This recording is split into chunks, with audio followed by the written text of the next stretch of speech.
इस वक्त मैं जाना चाहता हूं डॉक्टर आशुतोष के पास। डॉक्टर आशुतोष, इसका रिएक्शन आपकी पार्टी से भी हुआ। हमारे संवाददाता ने, आनंद प्रकाश पांडे ने, आपके सांसद जो हैं शफीकुर रहमान बर्क साहब, उनसे इस बारे में जब पूछा तो उन्होंने तो खुलकर कह दिया अगर ऐसा करेंगे तो मुसलमान फिर सड़क पर आ जाएगा, फिर हम भी मैदान में आ जाएंगे।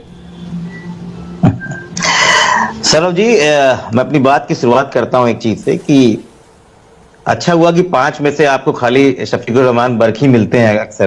खैर कोई बात नहीं। पहले आप, हमें तो 5 में से 1 मिलते हैं। आप बताइए, आपने कितनी सीटों पर चुनाव लड़ा था, उसमें से आपको वही मिले थे टिकट देने के लिए? अपने एमपी पे उसमें से आपको वही मिले थे टिकट देने के लिए? नहीं, कोई बात नहीं सौरभ जी, देखिए होता है, सबकी अपनी मजबूरियां हैं। हाँ। देखिए, सियासत किस हुनरमंदी से सच्चाई छुपाती है, जैसे सिचकियों में का जख्म शहनाई छुपाती है। ये बच्ची चाहती तो है कुछ और दिन मां को खुश रखना, ये कपड़ों की मदद से अपनी लंबाई छुपाती है। सौरभ जी, इस देश में सरकारें पहले महंगाई के नाम से घबराती थी, लेकिन अब शर्म भी नहीं आती, और 2014 के बाद से तो अब बेशर्म हो चुकी। इस उत्तर प्रदेश में, इस देश में जहां पे इतना टैक्स लिया गया है पिछले 5 सालों पे, जितना अमेरिका टैक्स नहीं ले पाया, वहां पेट्रोल डीजल 100 रुपए पे ऊपर बेच के भारतीय जनता पार्टी अपने राष्ट्रवाद बताती है। जहां रसोई गैस 1000 रुपए के ऊपर बिक रही हो, जहां टमाटर और सब्जियां 100 के ऊपर चली गई हो, जहां तेल जिसमें पकौड़े तलते थे प्रधानमंत्री जी, वो भी 200 के ऊपर है, वहां बहस करने के लिए भारतीय जनता पार्टी के प्रवक्ता अपना सीना चौड़ा कर रहे हैं कि हिंदू का खून नहीं खोलेगा। 57 महीने याद नहीं आई जिसको, चुनाव के ठीक 1.5 महीने पहले इनको एकदम से राज आ गई मथुरा की। असल में न काशी, न अयोध्या, न किसी मथुरा की बारी है, ये भारतीय जनता पार्टी की लाचारी है।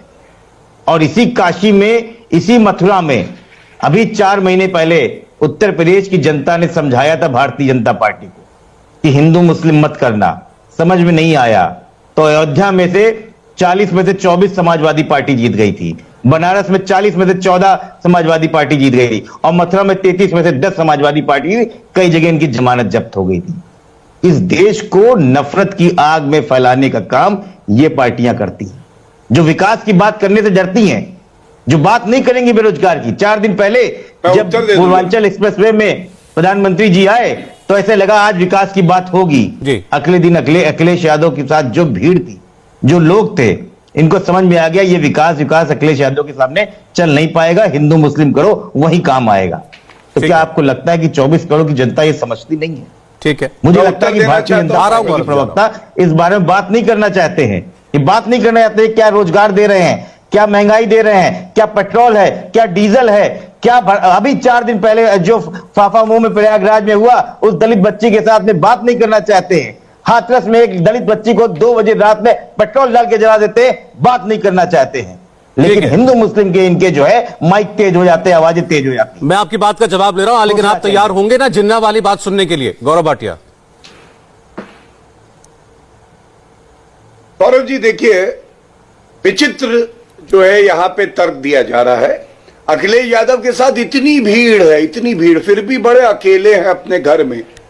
मुलायम सिंह यादव जी को हटाया, खुद आए, शिवपाल जी नाराज हैं, और कई बार ऐसा होता है घर से भी आवाज आ जाती है कि बीजेपी का टीका कहना गलत है। मुद्दे क्या उठाए?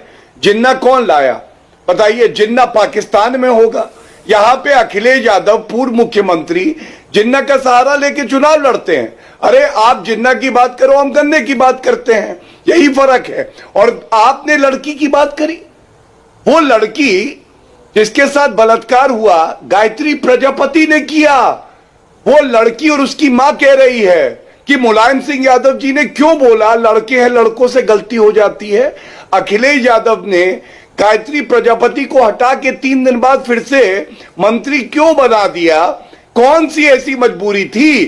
तो लड़कियों की बात और महिला अस्मिता की बात समाजवादी पार्टी ना करे तो बेहतर है। तीसरी बात, सौरभ जी देखिए, सीटों की ये बात करते हैं, भूल जाते हैं 2014 में इनकी 5 सीटें लोकसभा में आई, 17 में 2025 से लुढ़क के 50 पे पहुंच गए। लतियाया ना जनता ने आपको, कुछ तो गलत किया होगा आपने। 2019 में आपने फिर से समझौता किया, बुआ बबुआ एक साथ आए, सीटें आपकी 5 ही रही।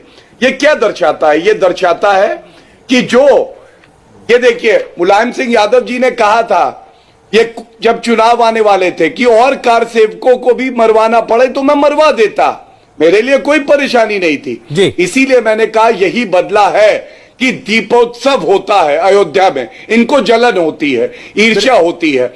ये कहते थे राम मंदिर वहीं बनाएंगे, तारीख नहीं बताएंगे। नहीं गौरव जी, आपने अच्छा याद दिला दिया मुझे दीपोत्सव का। खान साहब, इसके बाद मैं आपके पास आ रहा हूं, जान तो वेट कर रहे हैं आप। आपने दीपोत्सव के बाद अच्छी याद दिलाई, क्योंकि आज जो केशव प्रसाद मौर्य जी ने कहा है, पहली नजर में लग सकता है जैसा आपने कहा कि उनकी भावना होगी, लेकिन इसी दीपोत्सव को अयोध्या से मुख्यमंत्री योगी आदित्यनाथ ने बड़े खुले शब्दों में यह कहा था कि अगली बार जब कार सेवा होगी तो कृष्ण भक्तों पर गोलियां नहीं फूल बरसाए जाएंगे। ये तो मुख्यमंत्री भी कह चुके हैं।